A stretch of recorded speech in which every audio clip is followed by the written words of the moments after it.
Well, let me thank you for joining us for this Facebook Live chat about what happened in Nice, what lessons we should learn, and how we should respond. Let me start by saying that the attack in Nice, which killed, I think, 80 people at least, including children, including 2 Americans, including a Russian exchange student. I mean, horrifying event. But it shouldn't have been an unexpected event. It's the 3rd major attack in France in recent times. Just a day or two before, the director of intelligence in France said publicly, Europe is on the edge of a civil war, because he warned that very many more attacks like this, and you would have conservative anti-immigrant groups literally at war with immigrant groups. That was fueled, his comments before Nice were fueled by the reports in Germany that somewhere between 1,500 and 2,000 German women have been sexually assaulted by immigrants. And so he was responding to reports that are growing that the news media is hiding the information, that the government is hiding the information, and that people are getting angrier and angrier, and of course using social media to communicate with each other. So that's a starting point for looking at Nice. But there's a larger picture built around Nice. There is the bombing at the airport in Turkey. There is the bombing at the airport in Belgium. There are the previous attacks in France. There is the nightclub massacre in Orlando. There is the killings in San Bernardino. There are the 2 Canadian businessmen who were beheaded in the Philippines. There was the restaurant delicatessen that was attacked in Bangladesh. Again and again and again, we have these attacks.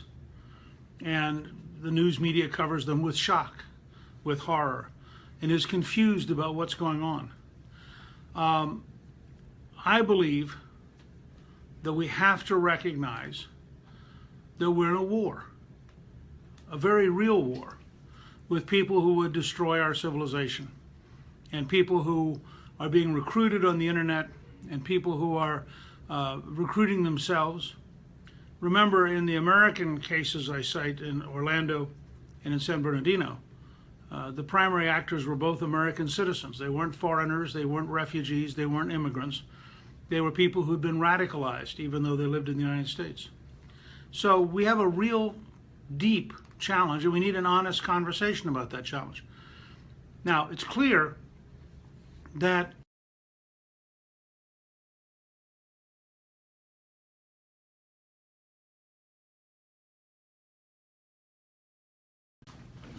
it is clear that you can defend America within the Constitution. Abraham Lincoln fought a civil war with constitutional government. Franklin Delano Roosevelt fought World War II with constitutional government. We fought the entire Cold War for 44 years, from 1947 to 1991, with constitutional government. So suggesting that we think through how we protect Americans, how we defeat our enemies, how we win this civilizational war between those who would literally destroy our civilization. That's their goal. They say it publicly. They mean it. They're recruiting people to help them do it. We have the obligation and the right to defend our civilization and to defend the United States. So in that setting, I want to talk about what we should learn and what we should do. And I want to make a very simple case here, which I know for some people will seem radical. We have an obligation to design a system which preempts murdering Americans, not to have a system which explains after the murders what happened. We know that in San Bernardino, for example, we had a lot of information, and we, in fact, for a brief period, had actually put the attacker under surveillance. We know that in Orlando, we had a lot of information, and we had for a while put the attacker under surveillance. In both cases, the surveillance was dropped. So I want to describe 3 different levels.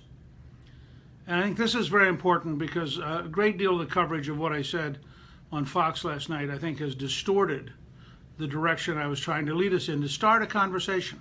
I don't think anyone has the complete answer, but at least let's have the courage to start the conversation. And I think you have to divide it into three groups. What are the ground rules for dealing with people who are not in the United States but want to come here? Now, they have no right to come here. We have every right to vet people, to decide whether or not they're appropriate and whether or not we should let them in. So the first group has to be a set of rules for people who aren't here.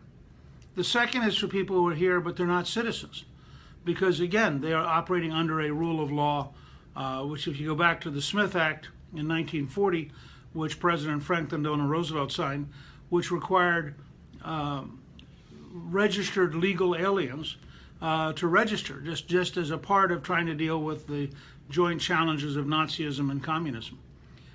Third, of course, American citizens. And in the last two big cycles of killing in the United States, they were both done by American citizens. So you don't solve the problem if you only deal with people outside the U.S. or you only deal with people who are here but from overseas. You also have to confront the fact that in the age of the internet, we're seeing people radicalized who are American citizens.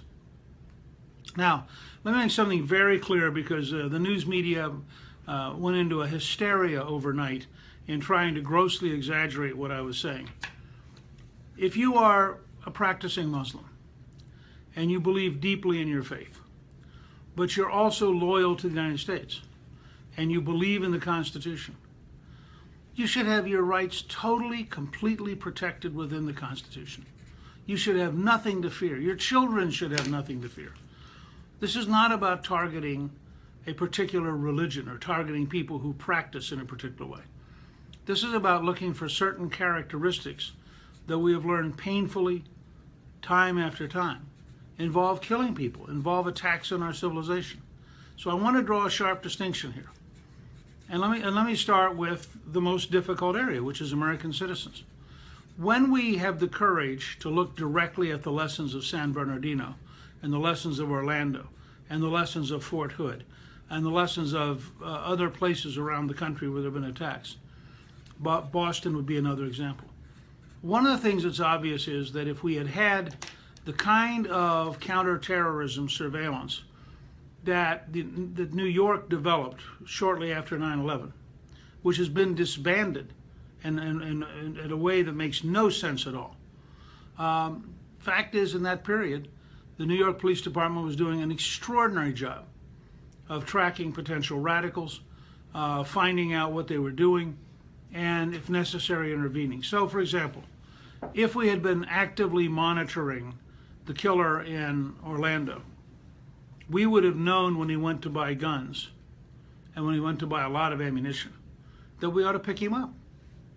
Because he'd already said he was glad that 9/11 had happened. He'd already said that he really favored ISIS and the Taliban and hoped they won. And there's a point here, if we're at war, very different ground rule than peacetime. If we're at war, aiding and abetting the enemy is utterly, totally unacceptable and illegal.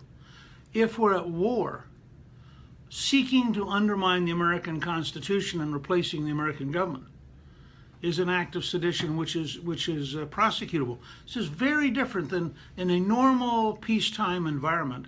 Every bias should be in favor of the innocent. Every bias should be protecting you from the state. And as a conservative, I deeply believe that we should be protecting you from the state. But at the same time, I believe that if we're in war, then we have an obligation to have the state operate in such a way that it protects us from being killed.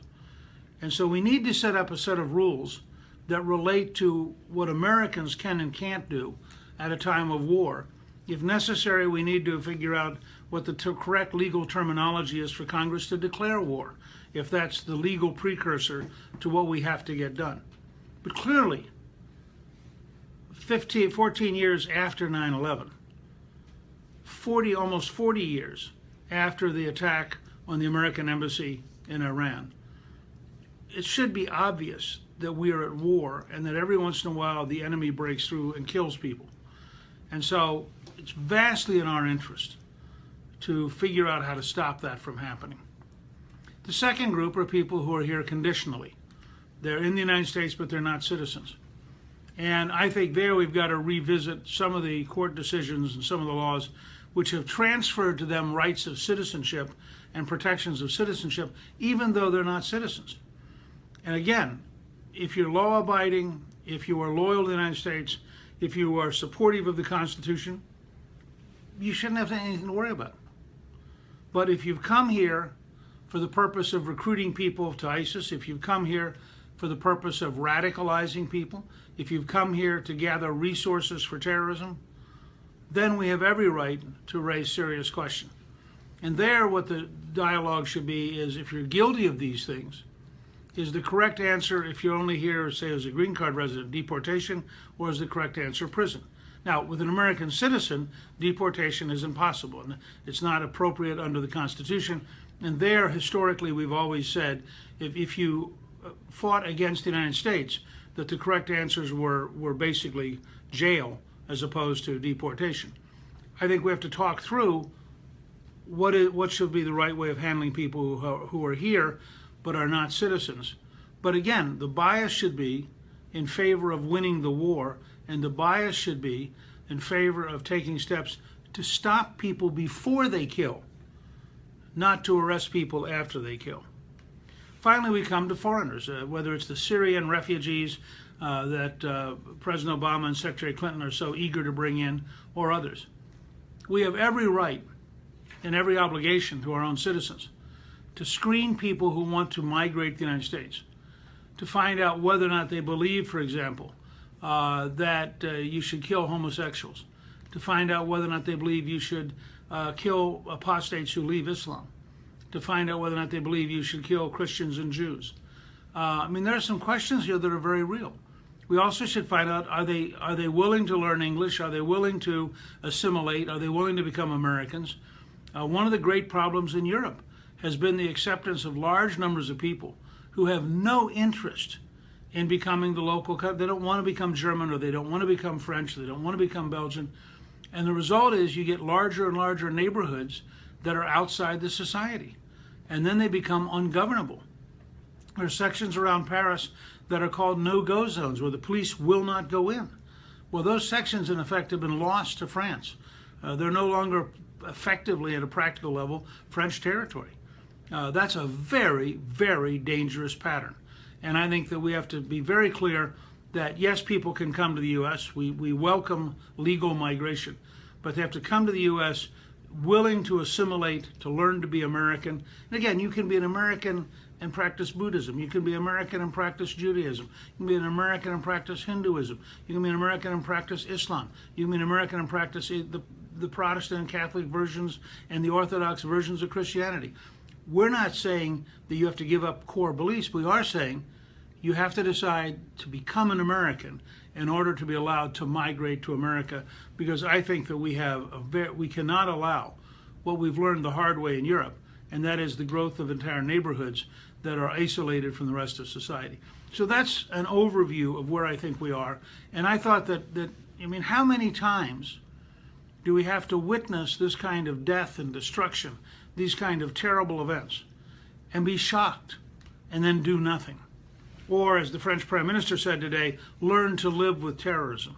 Well, that's not the American model. We're not going to learn to live with terrorism. We're going to defeat terrorism. That's going to require us to learn how to stop it, to learn how to suppress it, to learn how to defeat it. But we can do that. And I recommend to everybody General Flynn's new book on the field of fight, in which he describes, as the former head of the Defense Intelligence Agency, what it would take to win the war.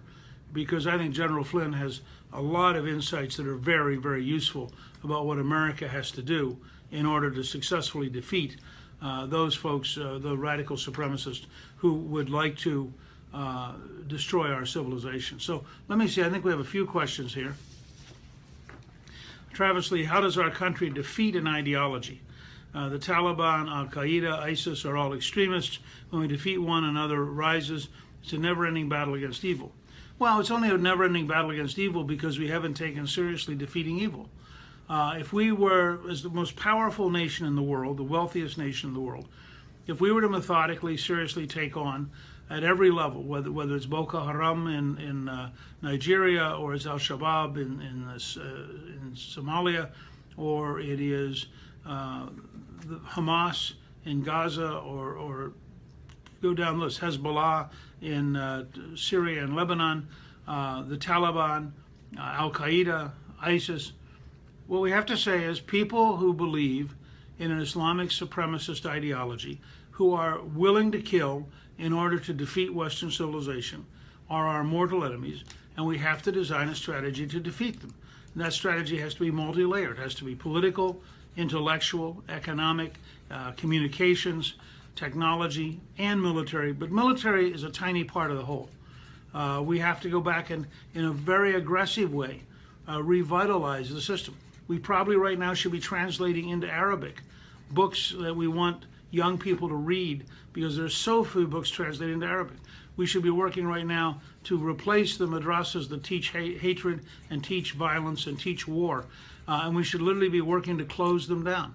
We should develop a much more aggressive internet-based strategy, both on the positive side, communicating the values and virtues of freedom, and on the negative side, suppressing and cutting down our opponents. And then we do have to militarily defeat them, because when they are defeated, they lose some of their moral force, they lose some of their attractiveness. So it's a great question, Travis, and I hope that was helpful.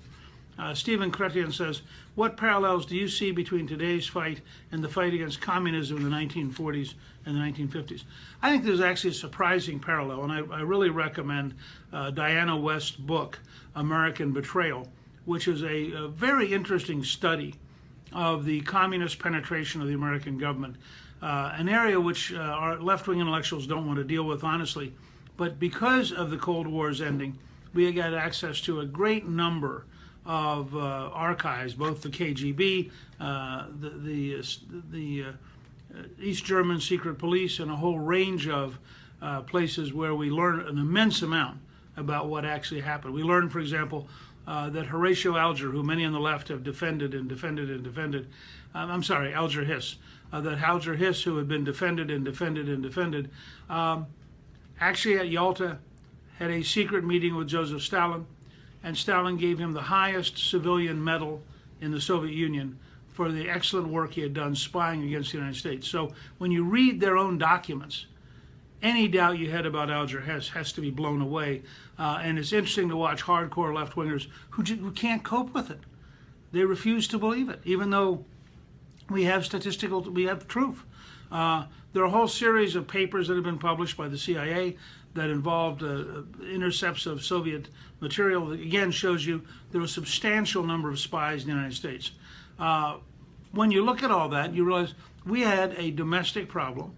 We had to deal with it. We developed programs at the FBI and elsewhere to go after them. And we did methodically in the late 40s and early 50s eliminate a great deal of the communist penetration of the American government. And it was a very real penetration at its peak. So there are some parallels. This is a little different, though. First of all, it's not a nation state. You could target the Soviet Union and you knew that Russia was the center of it. This is a worldwide movement. It is an ideological movement. It's going to require a worldwide response, because it's like a virus. If you leave one area alone, that's where it's going to grow, and then it's going to come back in other places. So you have to have a global strategy looking at the entire worldwide network and dealing with it in an intelligent, effective way. Angela Haney says, what can the average American citizen do to send a message to the President of the United States that we are sick of his response to radical Islamic terrorist groups? Well, I mean, first of all, you can always write letters to your editor. You can get on talk radio. You can tweet. You can do things on Facebook. You can go to the White House website and put in messages. We live in an age when citizens have lots of opportunity. You can also organize a petition drive with your neighbors and your friends, put it on the internet or put it on Facebook. It's amazing how many things you could do. Jack Merritt says, can we legitimately declare war on a movement or sect? I always thought war was between our state and another state. No, well, you can define war as being with a movement because that's what it is. I mean, you'd have to be a little irrational to say the The other side gets to organize all around the planet. The other side gets to use the internet all around the planet. The other side gets to plan attacks. Remember the list I just gave you a few minutes ago? France, Belgium, all of the assaults in Germany, Turkey, Bangladesh, the Philippines, the United States. These are all violent acts in recent times. That doesn't count the continuing violence in Libya, Egypt, Gaza, Syria, Yemen, Somalia. You know, we have to recognize this is a worldwide movement with worldwide dangers, and we're going to have to design a worldwide strategy to defeat it. Dennis Nagin says, is there anything Congress can do to stop terrorist attacks at home? Well, a lot of what I'm suggesting is going to require congressional hearings, congressional drafting of legislation. You know, there are a series of things. The Smith Act for registering aliens was an example in 1940. But Franklin Roosevelt and the Congress had to go through a series of steps to learn how to deal with efforts to undermine the United States and to attack the United States. This Congress is going to have to do the same, hopefully with a president who will be actively, aggressively in favor of defending the United States and in favor of defeating the radical Islamists. But there clearly will have to be new laws thought through, and you're walking a tightrope. I mean, let's be very clear. We're saying we want to maximize our protection of your civil liberties, whatever your religion, whatever your background, and we want to maximize our ability to keep you alive, because if you get killed, you've lost all your civil liberties. So how do we design a policy which has both those characteristics? It keeps us safe, but it also keeps us free. And I think that takes really serious, deep thought. It takes really profound congressional hearings, and it takes a willingness to sort through as a factual matter, what do we need to get done, what lessons do we learn from various attacks both here at home and around the world in order to build the right approach to respond to them. Connor Ewald said, is strengthening our intelligence really the answer to preventing these attacks, or what do you think is the number one thing we should do to prevent them? Well, strengthening our intelligence both at home and overseas. And here I have to disagree with those who place their highest value on, you know, the right of privacy and so forth. Right of privacy is vital in peacetime. Right of survival is vital in wartime. And so we're going to have to really think about intelligence gathering here at home as well as intelligence gathering overseas. Again, I recommend you go back and look at what Commissioner Kelly did in New York after 9/11, where there was a serious effort to develop what may at that time have been the number one